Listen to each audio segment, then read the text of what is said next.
السلام عليكم ورحمة الله وبركاته. الحمد لله نحمده ونستعينه ونستغفره ونعوذ بالله من شرور أنفسنا ومن سيئات أعمالنا. من يهده الله فلا مضل له ومن يضلل فلا هادي له. ونشهد أن لا إله إلا الله وحده لا شريك له ونشهد أن محمدا عبده ورسوله. اللهم صل على سيدنا ومولانا محمد طب القلوب ودوائها وعافية الأبدان وشفائها ونور الأبصار وضيائها وعلى آله وصحبه وسلم. أما بعد، فقد قال الله تعالى في القرآن العظيم والفرقان المجيد: أعوذ بالله من الشيطان الرجيم، بسم الله الرحمن الرحيم.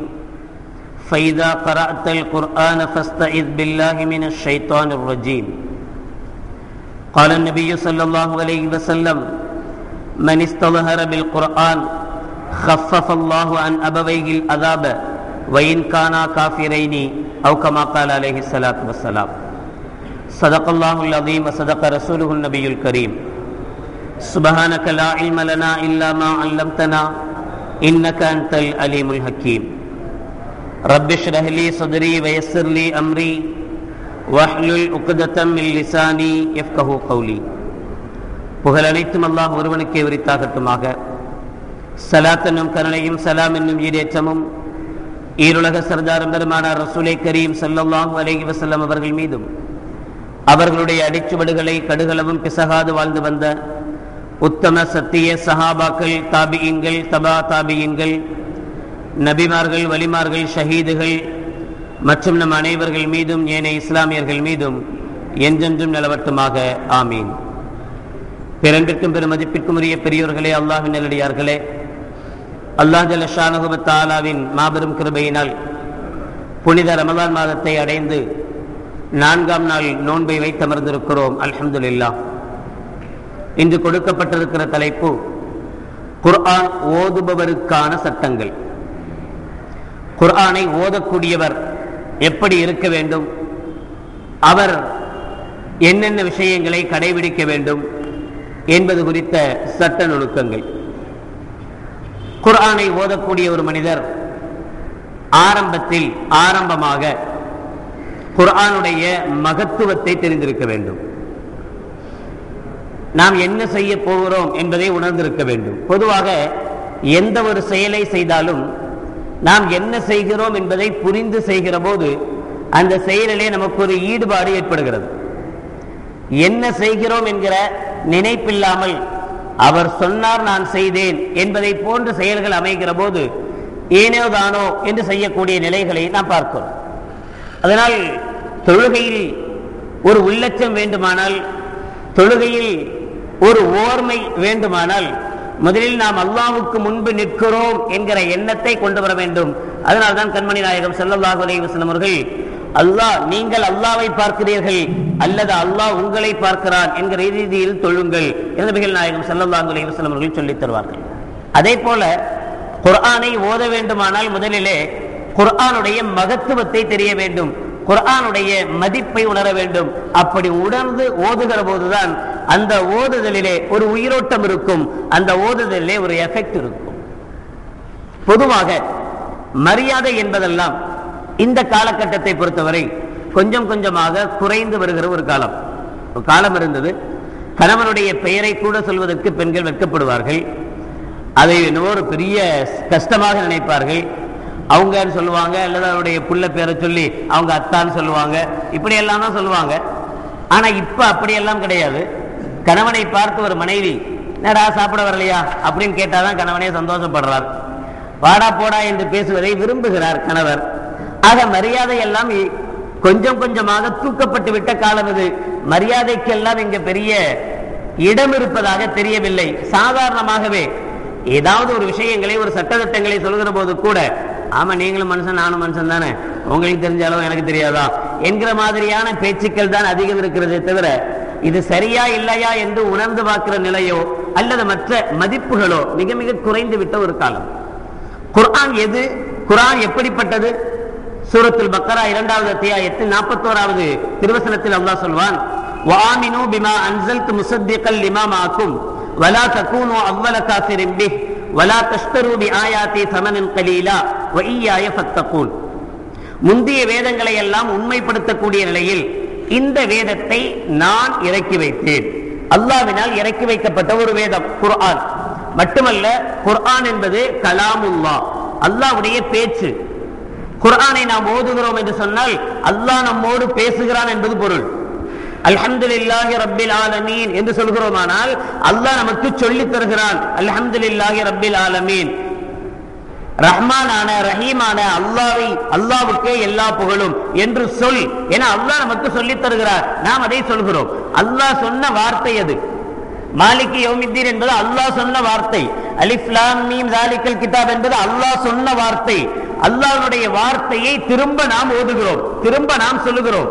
அல்லாஹ் நம்மோடு பேசுகிறான், அல்லாஹ் நம்மோடு உரையாடி கொண்டிருக்கிறான் என்பது போன்ற நினைப்பு நம்முடைய உள்ளத்தில் பதிகிற போது அதன் மீது உண்டான மரியாதைகள் அதிகரிக்கும். இந்த மரியாதையை கெடுக்கிற சில நிகழ்வுகள் தொடர்ந்து நடைபெற்று வருவதனுடைய விளைவாக எதன் மீதும் மதிப்பில்லாத ஒரு நிலையை சமுதாயம் என்று அடைந்திருக்கிறது. ஆரம்பத்தில் பெரியவர்களை மதிக்க தேவையில்லை, இமாம்களை மதிக்க தேவையில்லை, அவர்களும் நம்மை போன்றவர்கள் தான், நமக்கு இருக்கிற அறிவு தானே அவங்களுக்கும் இருந்துச்சு, அவங்களால் இதையெல்லாம் யோசிக்க முடிந்தது என்றால் நம்மால் முடியாதா என்றெல்லாம் பேச ஆரம்பித்தவர்கள் தான். ஆனால் கண்மணி நாயகம் ஸல்லல்லாஹு அலைஹி வஸல்லம் அவர்கள் சொல்வார்கள், மல்லம் யர்ஹம் ஸகீரனா வலம் யுவக்கிர் கபீரனா ஃபலைஸ மின்னா. யார் நம்முடைய சிறுவர்கள் மீது அன்பு செலுத்தவில்லையோ, நம்முடைய பெரியவர்களை யார் மதிக்கவில்லையோ அவர்கள் நம்மை சார்ந்தவர்கள் அல்ல. தெளிவாகவே நபிகள் நாயகம் ஸல்லல்லாஹு அலைஹி வஸல்லம் அவர்கள் பெரியவர்களுடைய மதிப்பை பற்றி இந்த அளவு சொல்லி இருக்கிற நிலையில் கூட அதெல்லாம் ஒண்ணும் தேவையில்லை, எல்லாரும் ஒண்ணுதான் எந்த அளவுக்கு என்றால் கொஞ்சம் கொஞ்சமாக பெரியவர்களை சாடி, பிறகு இமாம்களை சாடி, பிறகு சஹாபாக்கள் என்று சொல்லக்கூடிய கண்மணி நாயகம் ஸல்லல்லாஹு அலைஹி வஸல்லம் அவர்களை கண்ணால் கண்டு ஈமான் கொண்டு அந்த ஈமானிலேயே மரணித்து பல சந்தர்ப்பங்களிலே அல்லாஹ்வினால் இவர்கள் சொர்க்கவாதிகள் என்று சுப செய்தி சொல்லப்பட்ட ரலியல்லாஹு அன்ஹும் வரது அன்ஹு, அல்லாஹ் அவர்களை பொருந்திக் கொண்டான், அவர்களும் அல்லாஹ்வை பொருந்திக் கொண்டார்கள் என்கிற பெருமைக்குரிய சஹாபாக்கள் கூட அந்த உமரும் இந்த உமரும் ஒன்றுதான். என் பேரும் உமர் தான், அவர் பேரும் உமர் தான், என்ன எனக்கு அவருக்கு பெரிய வித்தியாசம்? அவருக்கு இருந்த 2 கண்ணு தான் எனக்கும் இருக்கு, அவருக்கு இருந்த 2 காது தான் எனக்கும் இருக்கு, அவருக்கு இருந்த மூளை தான் எனக்கும் இருக்கு, என்ன பெரிய வித்தியாசத்தை கண்டுவிட்டீர்கள்? எனவே சஹாபாக்கள் அவங்களாம் சொல்றதெல்லாம் இருக்கட்டும், ஆனா அது ஒத்திருந்தால் மட்டுமே எடுத்துக்கொள்ள வேண்டும், இல்லை ஆனால் தூக்கி எறிய வேண்டும். யார் சொன்னா நமக்கு என்ன என்பதை போன்று சஹாபாக்கள் மீதும் காழ்ப்புணர்ச்சி ஏற்படுத்தப்பட்டு கொஞ்சம் கொஞ்சமாக சஹாபி என்று சொன்னாலே ஒரு மதிப்பிருந்த நிலை மாறி சஹாபி என்று சொன்னால் சாதாரணமாக அவரும் ஒரு மனிதர் என்கிற நிலைக்கு சமுதாயம் தள்ளப்பட்டு ஆட்டக்கடிச்சு மாட்டக்கடிச்சு மனுஷனை கடிச்ச கதையாக கடைசியாக கண்மணி நாயகம் ஸல்லல்லாஹு அலைஹி வஸல்லம் அவர்கள் மீதே கை வைத்து குர்ஆனில் அல்லாஹ்வே சொல்லி காட்டுகிறான். நபியை பார்த்து நீங்கள் சொல்லுங்கள் என்று சொல்கிறான். குல் இன்னமா அன பஷரும் மிஸ்லுக்கும். சூரத்துல் கஹஃப் 18வது அத்தியாயத்தினுடைய கடைசி ஆயத் 110வது ஆயத்திலே அல்லாஹ் ஜல்ல ஷானஹு வ தஆலா சொல்கிறான் நபியை பார்த்து, குல் நபியே நீங்கள் சொல்லுங்கள், இன்னமா அன பஷரும் மிஸ்லுக்கும், நானும் உங்களை போன்ற மனிதர் தான் என்று நீங்கள் சொல்லுங்கள். குர்ஆனிலேயே ஆதாரம் இருக்கிறது. நபிகள் நாயகம் ஸல்லல்லாஹு அலைஹி வஸல்லம் அவர்கள் நம்மை போன்ற மனிதர் தான், மற்ற எந்த சிறப்பம்சமும் கிடையாது. அவர்களை பெரிய அப்படிலாம் நினைக்க வேண்டிய அவசியம் இல்லை, அவரும் நம்மை போன்றவர் தான் என்று சொல்லப்பட்டதானால் அதற்கு பிறகு அல்லாஹ் ஜல்ல ஷானஹு வ தஆலா சொல்லுவார், குல் இன்னமா அன பஷரும் மிஸ்லுக்கும் யூஹா இலைய, நானும் உங்களை போன்ற மனிதர் தான், எனக்கு வஹி வருகிறது என்று நபியே நீங்கள் சொல்லுங்கள். ஒரு சாதாரண மனிதனுக்கு வஹி வராது. வஹி வருவதாக இருந்தால் அவர் புனிதமான மனிதராக இருக்க வேண்டும், புனிதம் பெற்ற மனிதராக இருக்க வேண்டும். அல்லாஹ்வுடைய தூதுத்துவத்தை ஒருவர் ஏற்றுக்கொள்கிறார் என்று சொன்னால் அவருடைய வம்சாவளியிலேயே தவறுகள் நடக்காத ஒருவரை அல்லாஹ் ஜல்ல ஷானஹு வ தஆலா தேர்ந்தெடுத்திருக்கிறார். சாதாரண அவர் மட்டும் தவறு செய்வதல்ல, அவருடைய தந்தை அவருடைய தாய் பரிசுத்தமானவர்களுடைய குடும்பத்தில் இருந்தே தன்னுடைய நுபுவத்தை கொடுப்பதற்கு ஒரு பரிசுத்தமான நபரை அல்லாஹ் ஜல்ல ஷானஹு வ தஆலா தேர்ந்தெடுத்திருக்கிறார். சாதாரணமாக நம்மை போன்றவர்கள் அல்ல. அதனால் தானோ என்னவோ அல்லாஹ்வே கண்மணி நாயகம் ஸல்லல்லாஹு அலைஹி வஸல்லம் அவர்களை எங்கேயும் பெயர் கூறி அழைக்காமல் யா அய்யுஹன் நபியு, நபியே நபியே என்று அழைக்கிற அல்லாஹ் ஒரே ஒரு இடத்திலே முஹம்மதுர் ரசூலுல்லாஹ் என்று சொல்லி காட்டுகிறார். சூரத்துல் ஃபத்ஹ் 48வது சூராவின் 29வது ஆயத்திலே முஹம்மதுன் ரசூலுல்லாஹ், நீங்கள் சொல்வதை போல முஹம்மத் சாதாரண மனிதர் அல்ல, முஹம்மத் அல்லாஹ்வுடைய தூதர். இப்படியே கொஞ்சம் கொஞ்சமாக மதிப்புகள் குறைக்கப்படுகிற வேலைகள் அதிகம் செய்யப்பட்டு கொஞ்சம் கொஞ்சமாக பெரியவர்கள் மதிப்பு தூக்கி எறியப்பட்டது, இமாம்களுடைய மதிப்பு தூக்கி எறியப்பட்டது, சஹாபாக்களுடைய மதிப்பு தூக்கி எறியப்பட்டது. கடைசியாக கண்மணி நாயகம் ஸல்லல்லாஹு அலைஹி வஸல்லம் அவர்கள் மீது இருந்த மதிப்பையும் அவரும் நம்மை போன்றவர்தான் என்கிற சாதாரண வார்த்தைகளினால் அதுவும் தூக்கி எறியப்பட்டது. ஆனால் நமக்கு பெரிய வருத்தம், இதையெல்லாம் கேட்டுக்கொண்டு தலையாட்டுகிற ஒரு கூட்டம் பிறகு இருக்கிறதே, பின்னால் இருக்கிறதே என்கிற ஏக்கமும் வருத்தமும் தான்.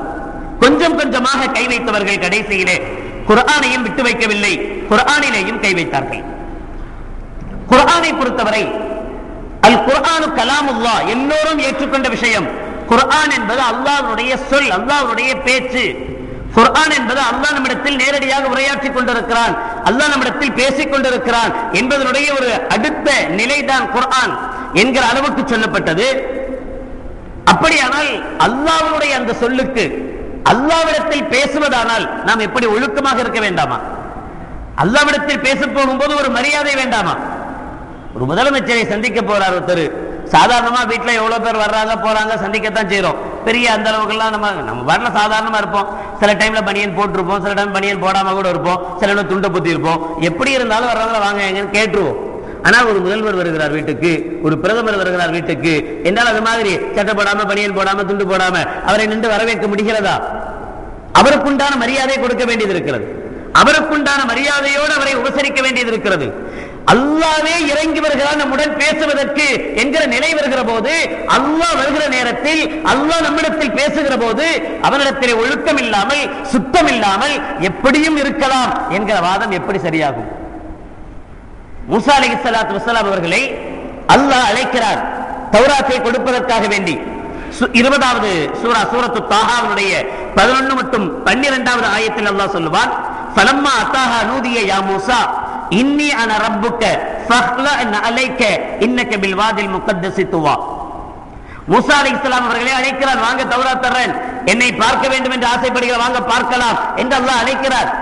அழைத்த பிறகு ஒரு நூர், ஒரு பிரகாசம் தெரிகிறது, அந்த பிரகாசம் அழைக்கிறது இவர்களை. ஃபலம்மா அத்தாஹா நூதிய யா மூசா, மூசாவே இன்னி அன ரப்புக், நான் தான் உங்களுடைய இறைவன் வந்திருக்கிறேன். உன்னுடைய செருப்பை கலட்டி விட்டு உள்ளே வா. குர்ஆனில் இடம்பெற்றிருக்கிற வார்த்தை மூசா அலைஹிஸ்ஸலாத்து வஸ்ஸலாம் அவர்களை பார்த்து அல்லாஹ் சொன்ன வார்த்தை.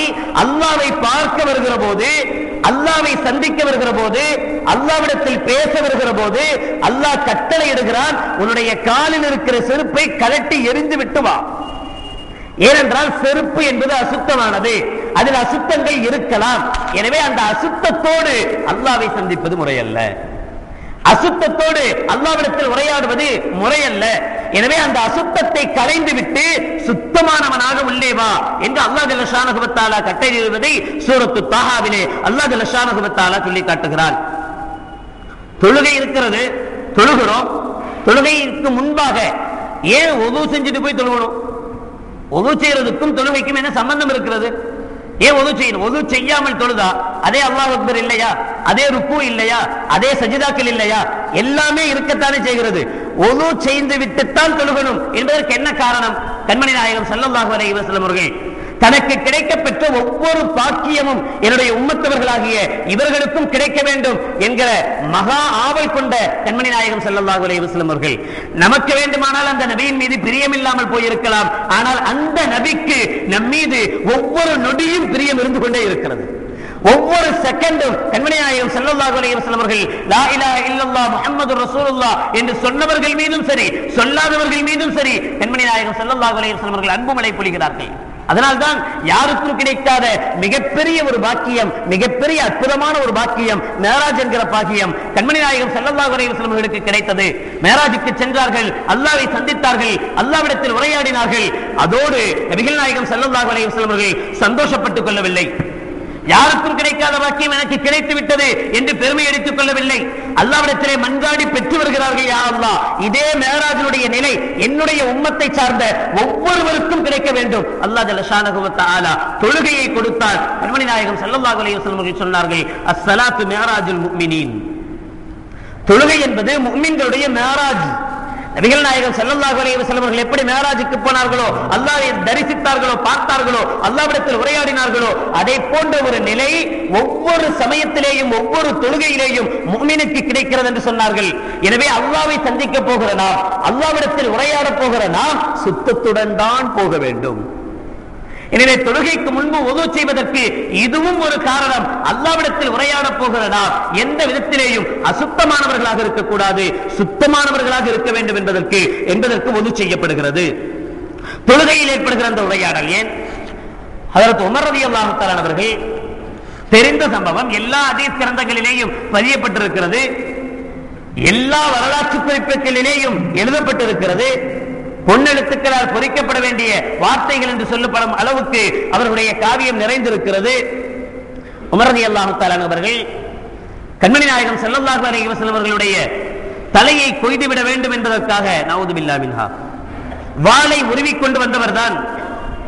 எதிரிலே உமர் ரலியல்லாஹு தஆலா அவர்களை நுஐம் இப்னு அப்துல்லாஹ் ரலியல்லாஹு தஆலா அவர்கள் இடையிலே சந்திக்கிறார். எங்க போறீங்க வாளை உருவிக் கொண்டு என்று கேட்கிறார். உமர் ரலியல்லாஹு தஆலா அவர்கள் தன்னுடைய நோக்கத்தை சொல்கிறார்கள். அப்போது நுஐம் இப்னு அப்துல்லாஹ் அவர்கள் கேட்ட கேள்வி, நீங்கள் முஹம்மது அவர்களை கொலை செய்துவிட்டு ஸல்லல்லாஹு அலைஹி வஸல்லம் ஹாஷிமுடைய கோத்திரத்தை விட்டும் ஜுஹ்ராவுடைய கோத்திரத்தை விட்டும் தப்பிக்க முடியுமா? ரசூலுல்லாஹ்வுடைய குடும்பத்தை சார்ந்தவர்கள் ஹாஷிம் கோத்திரம். நீ அவங்கள கொலை செஞ்சுட்டா உங்களை சும்மா விட்டுருவாங்களா? அந்த கூட்டம்லாம் திரும்ப உன்னை பாடப்படுத்திடாதா என்று உமர் ரலியல்லாஹு தஆலா கேட்டார். உமர் ரலியல்லாஹு தஆலா சொன்னாங்க, அதெல்லாம் நான் பாத்துக்கிறேன், ஆனாலும் இன்னைக்கு அவரை விடுற மாதிரி இல்ல. அப்ப நுஐம் இப்னு அப்துல்லாஹ் ரலியல்லாஹு தஆலா அவர்கள் சொன்னார்கள், அப்படியானால் ஒன்று செய், முதல்ல உன் தங்கச்சி வீட்டுக்கு போ, உன் தங்கச்சி வீட்டுல போய் பாரு, உன் தங்கச்சியும் உன்னுடைய மச்சானும் இஸ்லாத்துக்கு வந்துட்டாங்க, போய் அதை போய் முதல்ல திருத்து, அப்புறம் முஹம்மதை கொலை செய்வதை பற்றி யோசிக்கலாம், நஊது பில்லாஹ் என்று நுஐம் இப்னு அப்துல்லாஹ் அவர்கள் சொல்ல, உமர் ரலியல்லாஹு தஆலா அவர்கள் இன்னும் கோபம் அதிகமாகி தன்னுடைய சகோதரியின் வீட்டுக்கு வருகிறார்கள். உள்ளே குர்ஆன் ஓதுகிற சத்தம் கேட்டுகிறது.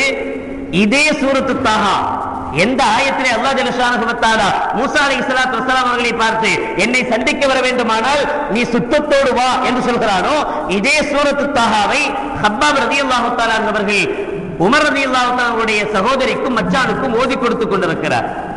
உமருடைய சப்தத்தை கேட்ட மாத்திரத்தில் ஹப்பாப் ரலியல்லாஹு தஆலா ரொம்ப கோபக்காரரு, முன்பின் யோசிக்க மாட்டாரு, வந்தவுடனே டாம் டூம்ல உடனே அடியில இறங்கிடுவாரு, அப்புறம் தான் பேச ஆரம்பிப்பாரு என்பதனால் போய் ஒளிஞ்சுக்கிறாங்க. உள்ளே கோபத்தோடு வந்த உமர் ரலியல்லாஹு தஆலா அவர்கள் கேட்கிறார், என்ன சத்தம் கேட்டுச்சு, என்ன சத்தம்? உமருடைய சகோதரி ஆயிடுச்சு. இந்த வீரத்தில் கொஞ்ச வீரம் உமருடைய சகோதரியிடத்திலேயும் இருக்கத்தானே வேண்டும். எனவே தைரியமாக சொன்னார்கள் உமர் ரலியல்லாஹு தஆலா அவர்களிடத்தில், ஆமாம் உண்மைதான், நாங்கள் இருவரும் இஸ்லாத்தை ஏற்றிருக்கிறோம், குர்ஆனுடைய வசனங்களை தான் நாங்கள் ஓதிக்கொண்டிருக்கிறோம், முழு குர்ஆன் அல்ல, வெறும் சூரத்து தாஹாவுடைய ஒரே ஒரு பேப்பர், இப்படித்தான் வருகிறது ஹதீஸிலே. முழு குர்ஆன் அப்போது ஒன்று சேர்க்கப்படவில்லை, வெறும் தாஹாவுடைய ஒரே ஒரு பேப்பர் மட்டும் உமர் ரலியல்லாஹு தஆலா சகோதரருடைய கையில் இருக்கிறது, நாங்கள் குர்ஆனுடைய ஒரு வசனத்தை தான் ஓதிக்கொண்டிருக்கிறோம் என்று சகோதரி சொல்ல, கோபம் அதிகரித்து மச்சானை அடிக்கிறாரு, சகோதரியையும் அடிக்கிறாரு. அடிச்ச பிறகு என்ன இருந்தாலும் பாசம் விட்டு போகாது இல்லையா? சகோதரியுடைய தலையில் இருந்து ரத்தம் வடிவதை பார்த்து மனம் மாறி போய் உமர் ரலியல்லாஹு தஆலா, சரிம்மா என்ன தவறா நடந்துச்சு, நம்ம கோபத்தில் அடிச்சிட்டேன், என்னம்மா ஓதிட்டு இருந்தீங்க, நீ சால்வ் ஆயிட்டார், என்ன ஓதிட்டு இருந்தீங்க, ஒரு நல்ல அழகான வசனங்கள் மாதிரி தெரிஞ்சது. அப்போ உமர் ரலியல்லாஹு தஆலாவுடைய சகோதரி சொல்கிறார், நீங்கள் அசுத்தமானவர், நீர் அசுத்தமான நிலையில் இதை தொடுவதற்கு தகுதி இல்லை, எனவே குளித்து விட்டு வாரும், பிறகு தொழலாம். எல்லா ஹதீஸ் கிரந்தங்களிலேயும் வரலாற்று குறிப்புகளிலேயும் இடம்பெற்றிருக்கிற வார்த்தை இது. நீங்கள் அசுத்தமானவர், அசுத்தத்தோடு இதை தொட முடியாது, எனவே குளித்து விட்டு வாரும் என்று சொன்னார்கள். உமர் ரலியல்லாஹு தஆலா அவர்கள் குளித்து விட்டு வந்து பிறகு சூரத்து தாஹாவுடைய 14 ஆயத்துகளை ஓதுகிறார்கள். இறுதி ஆயத்திலே அல்லாஹ் ஜல்ல ஷானஹு வ தஆலா மூசா அலைஹிஸ்ஸலாம் அவர்களிடத்தில் பேசிய இன்னி அனல்லாஹ் லா இலாஹ இல்லா அன ஃபஅபுதுனி வ அகிமிஸ் ஸலாத்த லிذிக்ரி, நான் தான் உங்களுடைய அல்லாஹ், என்னை தவிர வணக்கத்திற்குரியவன் யாரும் இல்லை, என்னையே நீங்கள் வணங்குங்கள் என்கிற மூசா அலைஹிஸ்ஸலாத்து வஸ்ஸலாம் அவர்களுக்கு அல்லாஹ் என்ன பேசினானோ அந்த வார்த்தையோடு உமர் ரலியல்லாஹு தஆலா அவர்கள் அந்த 14 வசனங்களையும் படித்து பொருள் உணர்ந்து அப்போதே என்னை உடனடியாக முஹம்மது அவர்களிடத்தில் அழைத்துச் செல்லுங்கள் என்று சொல்கிறார்கள். ஸல்லல்லாஹு அலைஹி வஸல்லம் இடத்தில் சென்று உமர் ரலியல்லாஹு தஆலா இஸ்லாத்தை ஏற்கிறார்கள். கவனிக்கப்பட வேண்டிய விஷயம், உமர் ரலியல்லாஹு தஆலாவுடைய சகோதரி முழு குர்ஆன் அல்ல, குர்ஆனுடைய ஒரு பேப்பர், குர்ஆனுடைய எழுத்துக்கள் மட்டும் அடங்கிய ஒரு பேப்பர். அந்த பேப்பரை உமர் அவர்கள் கேட்கிற போது, அதுவும் இஸ்லாத்திற்கு வர ஆர்வப்பட்டு கேட்கிற போது சகோதரி சொல்கிறார், நீங்கள் அசுத்தமானவர், சுத்தமாகிவிட்டு தான் பேப்பரை தொட வேண்டும். இருக்கிறதா இல்லையா? சம்பவமா இல்லையா? அப்படி இருக்கிற ஒரு சூழ்நிலையில் தான் சமீப காலமாக தேவையே இல்லை, ஒதுவெல்லாம் எதுக்கு, குர்ஆனும் சாதாரண ஒரு புத்தகம் தானே.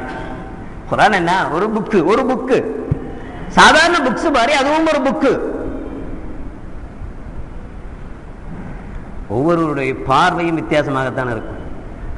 அன்போடு பார்க்கக்கூடியவர்களுக்கு எல்லாம் அன்பாகவே தெரிகிறது, அதிகாரத்தோடு பார்ப்பவர்களுக்கு எல்லாம் அதிகாரமாகவே தெரிகிறது. எதிர்பார்வையோடு மோசமான பார்வையோடு பார்ப்பவர்களுக்கு எல்லாம் மோசமாகவே படுகிறது என்பதை போல இதுவும் ஒரு சாதாரண புத்தகமாகவே பட்டிருக்கிறது. குர்ஆன் சாதாரண புத்தகம் என்று ஒதுக்கிவிட முடியுமா? அல்லாஹ்வுடைய பேச்சல், அல்லாஹ்வுடைய பேச்சும் ராணியிலே எழுதுகிற ஒரு எழுத்தாளனுடைய எழுத்தும் ஒன்றா? குமுதத்தில் உள்ள ஒரு கட்டுரையும் ஒன்னா, தினமணியில் வருகிற ஒரு கட்டுரையும் ஒன்னா? அல்லாஹ்வுடைய வார்த்தைக்கு, அல்லாஹ்வுடைய கலாமுக்கு இவைகள் எல்லாம் எங்காவது ஓரிடத்திலாவது ஒத்து போக முடியுமா? ஏதாவது ஒரு சந்தர்ப்பத்திலாவது இவைகளுக்கு மதிப்பு இருக்கிறது என்று சொல்ல முடியுமா? அல்லாஹ்வுடைய வார்த்தை அடங்கிய அந்த கிதாபை, அந்த கலாமுல்லாவை இதுவும் ஒரு சாதாரண புத்தகம் என்று சொல்வதற்கு நாக்கூசாதா?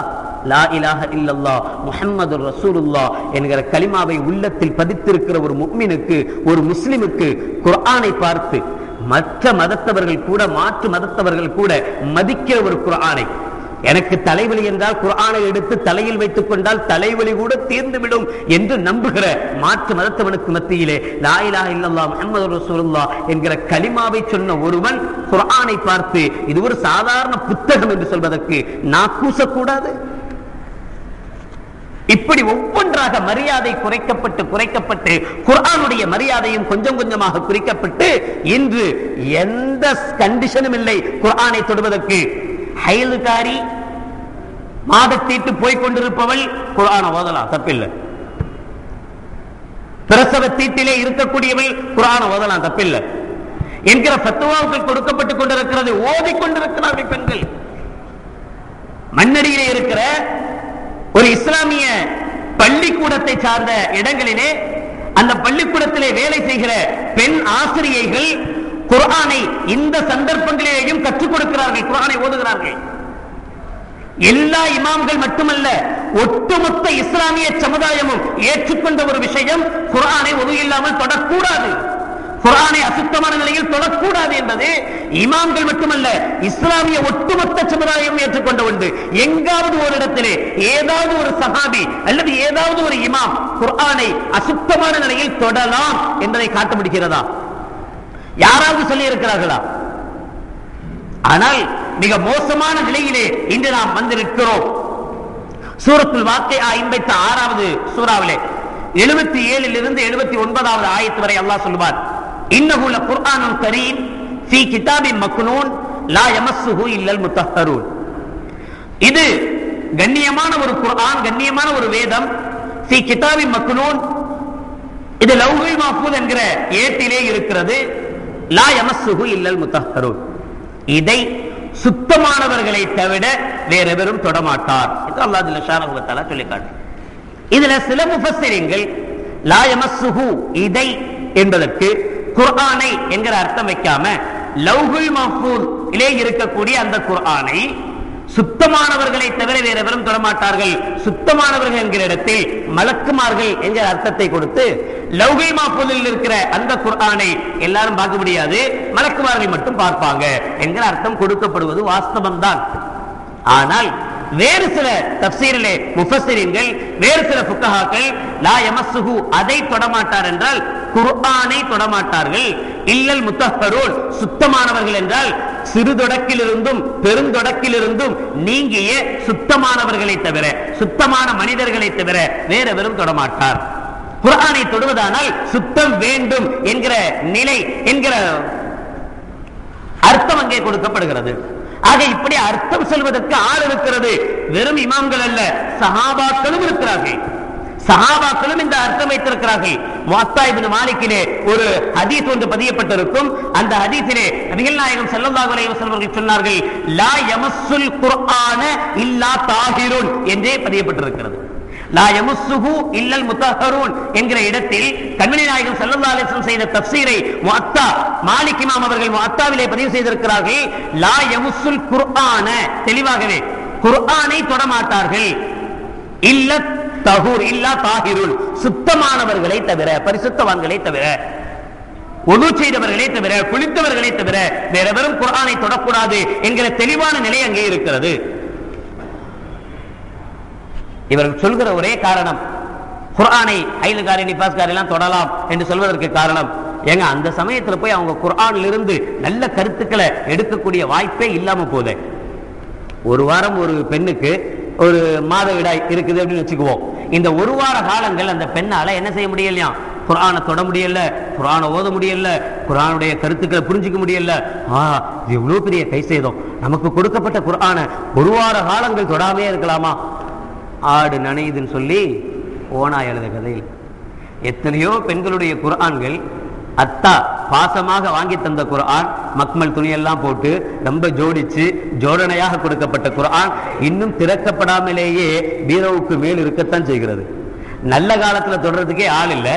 இந்த நாட்களிலாவது இந்த நாளில் தொடணும், தொடக்கூடாது. இன்னொரு காரணமும் சொல்லப்படுவதுண்டு.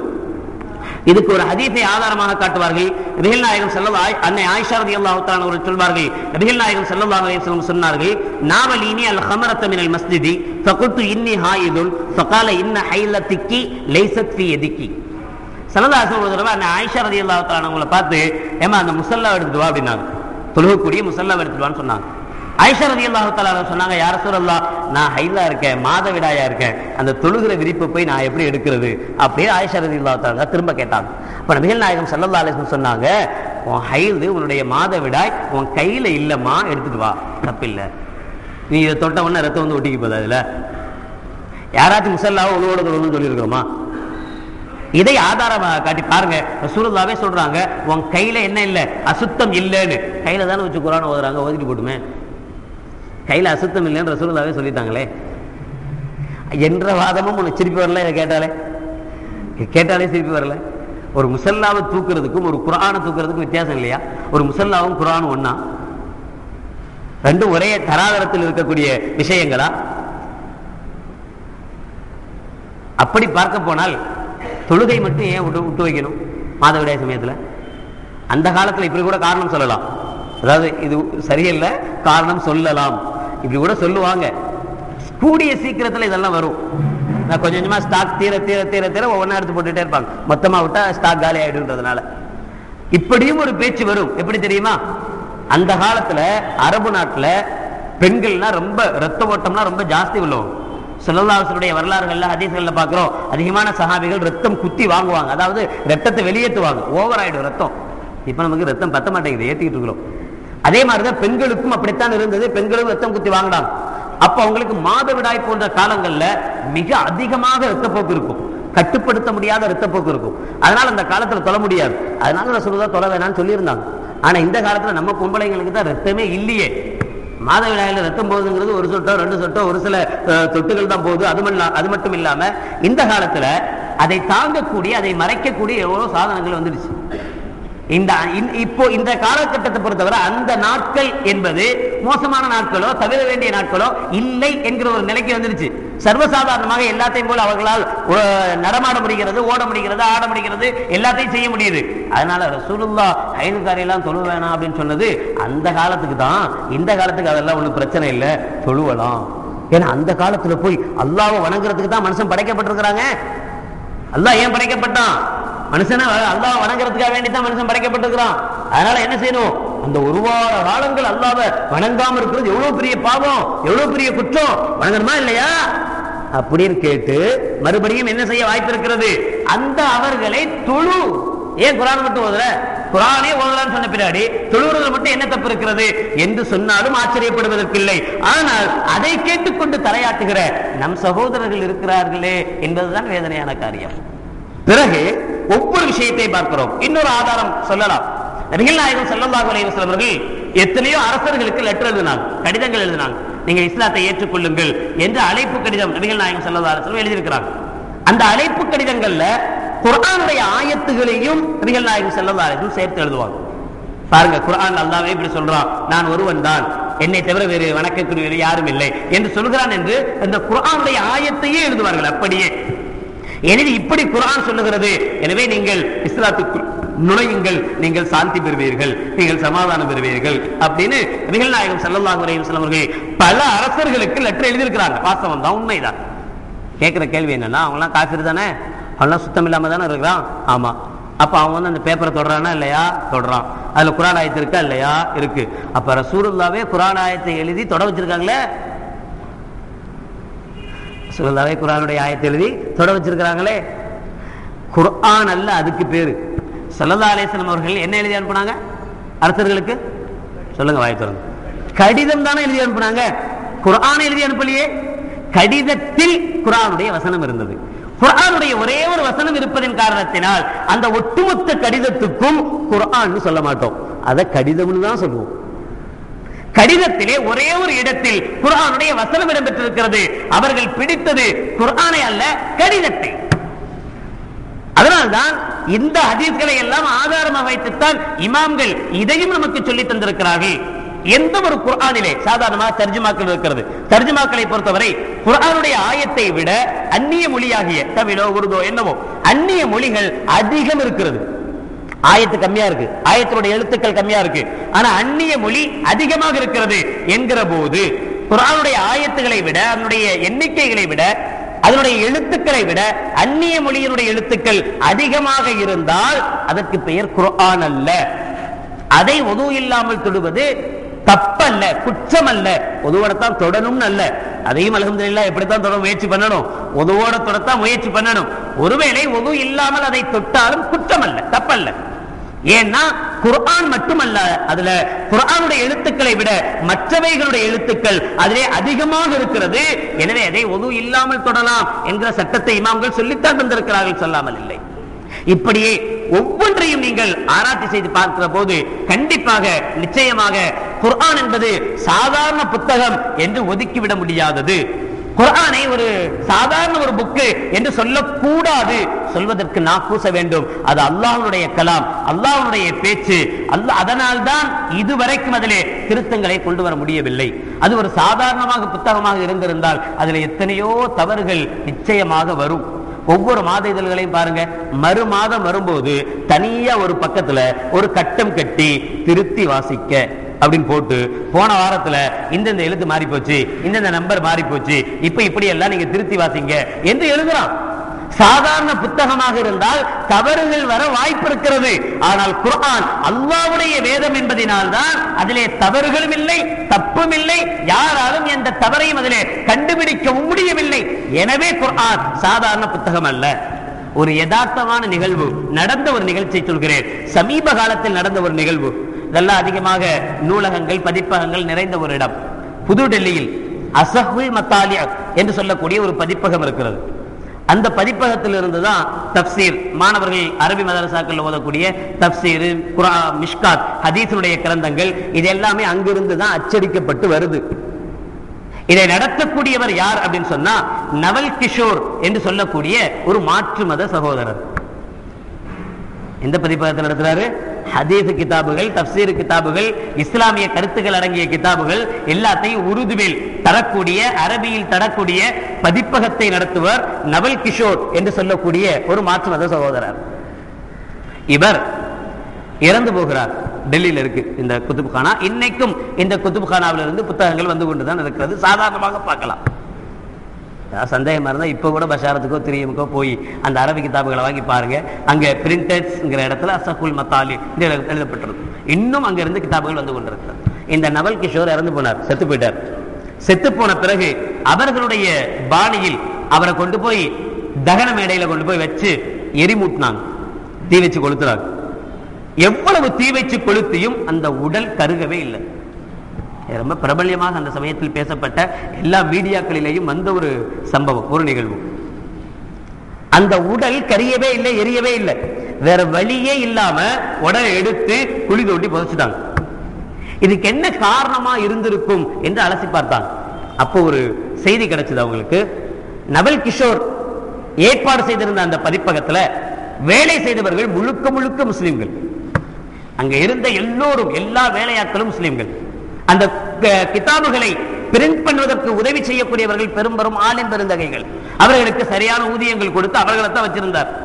ஒரு கண்டிஷன், மிக முக்கியமான ஒரு கண்டிஷனை நவல் கிஷோர் செய்திருந்தாராம். அது என்ன அப்படின்னு சொன்னா, இந்த பதிப்பகத்தில் வேலை செய்யற எல்லோரும் எப்போதும் ஒதுவோடத்தான் இருக்கணும், ஒது இல்லாம இருக்கக்கூடாது.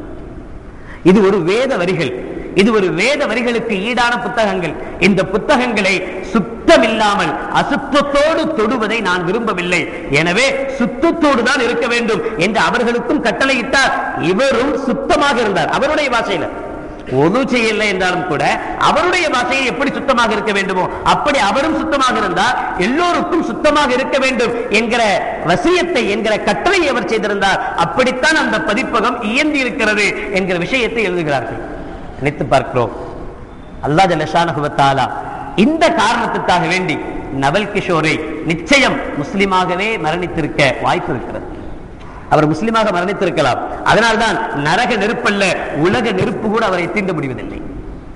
ஒழுவோடு இறைவனுடைய வார்த்தையை மதிக்கிற ஒரு மனிதனுக்கு, சுத்தத்தோடு இறைவனுடைய வார்த்தைகளை தொடுகிற ஒரு மனிதனுக்கு அல்லாஹ் ஜல்ல ஷானஹு வ தஆலா கொடுக்கிற மிகப்பெரிய வெகுமதி மறுமையில் நரக நெருப்பு அல்ல, இம்மையில் இருக்கிற நெருப்பு கூட அவனை தீண்ட முடியாத நிலையை அல்லாஹ் ஜல்ல ஷானஹு வ தஆலா யதார்த்த உலகுக்கு, நம்முடைய உலகுக்கு உணர்த்தி காட்டுகிறார் என்பதை இங்கே நாம் யோசித்து பார்க்க கடமைப்பட்டிருக்கிறோம். எனவே நான் கேட்பதெல்லாம் செய்யக்கூடாது செய்யக்கூடாது என்று சொல்வதை விட, எவ்வளவோ பிட் நோட்டீஸ்கள் அடிக்கப்பட்டிருக்கிறது. ஐந்து நேரத்தில் தொடுங்க, தொடாமல் இருக்கக்கூடாது, அதை செய்யக்கூடாது, இதை செய்யக்கூடாது என்று சொல்பவர்கள் கொஞ்சமாவது குர்ஆன் ஓதாம இருக்காதீங்க, ஓதாம இருந்தா முசீபத்து, அதை ஓதுங்கள் என்று ஒரு நோட்டீஸ், தொழாம இருக்காதீங்க தொழுங்கள் என்று சொல்லி ஒரு நோட்டீஸ். தயவு செய்து இனம் காணுங்கள், யார் எப்படி என்பதை தயவு செய்து இனம் காணுங்கள். எல்லோரும் சொல்வதையும் சரி சரி என்று தலையாட்டி கொண்டிருக்கிற தலையாட்டி பொம்மைகளாக இனியும் நாம் இருக்கக்கூடாது. யோசிக்க வேண்டும், சிந்திக்க வேண்டும், அதனுடைய உள்கருத்துக்களை உணர வேண்டும். எவ்வளவோ நிகழ்வுகள் குர்ஆனின் மீது இதனை ஆதாரங்களாக வைத்துத்தான் நம்முடைய இமாம்கள் ஒரு சில ஒழுக்க முறைகளை குர்ஆனுக்காக நமக்கு ஏற்படுத்தி தருகிறார்கள். நான் ஆரம்பத்தில் ஓதிய குர்ஆனுடைய வசனத்திலே அல்லாஹ் சொல்வார், குர்ஆனை நீங்க ஓத ஆரம்பித்தால் அஊது பில்லாஹி மினஷ் ஷைத்தானிர் ரஜீம் என்று துவங்கி ஆரம்பிங்க. ஃபஸ்தஇஸ் பில்லாஹி மினஷ் ஷைத்தானிர் ரஜீம். நீங்கள் அஊது பில்லாஹி மினஷ் ஷைத்தானிர் ரஜீம் என்று துவங்குங்கள். பிஸ்மில்லாஹிர் ரஹ்மானிர் ரஹீம் இரண்டையும் ஓதிட்டு ஆரம்பிங்க. இடையில பேச வேண்டிய சூழ்நிலைகள் ஏற்படுதா, பேசிட்டு திரும்ப குர்ஆனை ஓத ஆரம்பிக்கும் போது திரும்பவும் அஊது பில்லாஹி மினஷ் ஷைத்தானிர் ரஜீம் ஓதணும். பிஸ்மில்லா சொன்னா பரவாயில்ல, சொல்லலன்னாலும் பரவாயில்ல. ஆனா நம்மகிட்ட என்ன பழக்கம் இருக்கும்னா, திரும்ப எடுத்து பிஸ்மில்லா மட்டும் சொல்லுவோம், அவுது சொல்ல மாட்டோம். அவுது தான் சொல்லணும். பிஸ்மில்லா சொல்லலனாலும் பரவாயில்ல, கண்டிப்பா என்ன சொல்லணும், அஊது பில்லாஹி மினஷ் ஷைத்தானிர் ரஜீம் சொல்லிதான் மறுபடியும் குர்ஆன் ஓத ஆரம்பிக்கணும். யாரிடமாவது பேசக்கூடிய வாய்ப்புகள் கிடைச்சதுன்னா, குர்ஆன் ஓதிட்டு இருக்கோம், ஒருத்தர் பேச வந்துட்டார், குர்ஆனை மூடி வச்சுட்டு அவரோட பேச ஆரம்பிக்கணும். குர்ஆனை திறந்து வச்ச நிலையிலேயே அவரிடத்திலேயும் பேசக்கூடாது. இது அல்லாஹ்விடத்தில் பேசிக் கொண்டிருக்கும் போது அல்லாஹ்வை புறக்கணித்து விட்டு இன்னொரு இடத்திலே உரையாடுவதை போல் இருக்கிறது. அது நமக்கே பிடிக்காது. எனவே குர்ஆனை மூடி வச்சுட்டு அடுத்தவர்களிடத்தில் பேச முயற்சி பண்ணணும். குர்ஆனை விட உயரமான இடத்தில் நாம் அமரக்கூடாது. குர்ஆன் தான் நமக்கு மேல இருக்கிறதே தவிர நாம் குர்ஆனுக்கு மேல இருக்கோம். குர்ஆன் அங்க இருக்குது, நான் இங்க உட்காரக்கூடாது. குர்ஆன் நம்மை விட அதிகமான உயரத்தில், மறைவான இடத்தில் குர்ஆன் இருக்கு, நான் இங்க உட்கார்ந்து இருக்க பரவாயில்ல, தப்பில்லை. மறைந்த இடத்தில் குர்ஆன் இருக்கும் போது, உயர்வான இடத்தில் நாம் இருக்கும் போது பிரச்சனை இல்லை. முதுகுக்கு பின்னால் குர்ஆனை வைப்பதை விட்டும் தவிர்த்து கொள்ள வேண்டும். குர்ஆனுக்கு மேல வேற எந்த பொருளையும் வைக்க கூடாது. இது ரொம்ப கவனிக்க வேண்டிய விஷயம். சாதாரணமா நம்ம மன்சில் அதெல்லாம் இருக்கும், அந்த மன்சில் எல்லாம் தமிழ் எழுத்துக்கள்லாம் ரொம்ப அதிகமா இருக்கு. ஆனா அதை கூட என்ன செய்யக்கூடாது, குர்ஆனுக்கு மேல வைக்க கூடாது. அதை கீழே வச்சு குர்ஆனத்தை மேல வைக்கணும். குர்ஆனுக்கு மேல இன்னொரு குர்ஆன் வைக்கலாம், தப்பில்லை. குர்ஆனுக்கு மேல குர்ஆன் அல்லாத வேறு எந்த புத்தகத்தையும் எந்த பொருளையும் வைக்கக்கூடாது. அது அதனுடைய குர்ஆனுக்கு கொடுக்கக்கூடிய கண்ணியத்துக்கு மாற்றமான ஒரு செயல். குர்ஆனை எடுக்கும் போது வலது கையால் தான் எடுக்க வேண்டும். கண்மணி நாயகம் ஸல்லல்லாஹு அலைஹி வஸல்லம் அவர்களை பற்றி அன்னை ஆயிஷா ரலியல்லாஹு தஆலா அன்ஹா அவர்கள் சொல்வார்கள், நபிகள் நாயகம் ஸல்லல்லாஹு அலைஹி வஸல்லம் அவர்கள் எந்த நற்செயலை ஆரம்பித்தாலும் வலது கையினால் தான் ஆரம்பிப்பார்கள்.